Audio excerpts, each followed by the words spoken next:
Hi guys, അപ്പോൾ ഇന്ന് എൻ്റെ ഹാപ്പി ബർത്ത്ഡേ ടു യു ആണ്. ശരിക്കും ബർത്ത്ഡേ കഴിഞ്ഞ് 2 ദിവസമായെങ്കിൽ ഇന്നാണ് ഞാനിതൊന്ന് എഡിറ്റ് ചെയ്തിടുന്നത്. പണ്ടൊക്കെ ആണെങ്കിൽ നമ്മൾ കേക്ക് കട്ട് ചെയ്തിട്ട് ആർക്കൊക്കെ കൊടുക്കുന്നു അവരെ കയ്യിൽ നിന്ന് വായി വെക്കുന്നു, അതായിരുന്നു ഫസ്റ്റ് നമ്മൾ ചെയ്യണത്. പക്ഷേ ഇപ്പോൾ എസ്തെറ്റിക്സ് എന്താണെന്ന് വെച്ചാൽ കേക്ക് കട്ട് ചെയ്യുന്നു, നമ്മൾ തന്നെ കഴിക്കുന്നു. എങ്ങനെയുണ്ട്?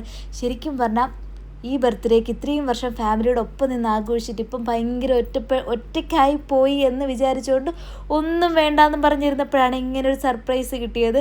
ഞാൻ പ്രതീക്ഷിച്ചതേ ഇല്ല എന്ന് പറഞ്ഞാൽ കള്ളമായിപ്പോവും. ചെറുതായിട്ട് പ്രതീക്ഷിച്ചു, എന്നാലും ഇത്രയും ഞാൻ പ്രതീക്ഷിച്ചില്ല കേട്ടോ. ശരിക്കും പറഞ്ഞാൽ നമുക്ക് ഇങ്ങനെ ഗിഫ്റ്റ് തരാൻ നമ്മുടെ ഫ്രണ്ട്സും നമ്മുടെ ഫാമിലിയും ഒക്കെ ഇത്രയും എഫേർട്ട് ഇടുന്നെങ്കിൽ അതിൽ പരം വലിയ കാര്യമൊന്നുമില്ല ഗൈസ്. ഞാൻ കുറച്ച് ഇമോഷണലായാൽ അത് കൊള്ളൂലല്ലോ. അതുകൊണ്ട് വീണ്ടും ബാക്ക് ടു ദ പോയിന്റ്, നമ്മൾ കേക്കൊക്കെ കട്ട് ചെയ്തിട്ട് പിന്നെ അവിടെ ഒരു അടിപിടി മത്സരമായിരുന്നു. എനിക്ക് ബാക്കി നിനക്ക്. അതിൻ്റെ ഇടയിൽ ആ കൊച്ചിനെയും മമ്മിയൊക്കെ വിളിച്ചു.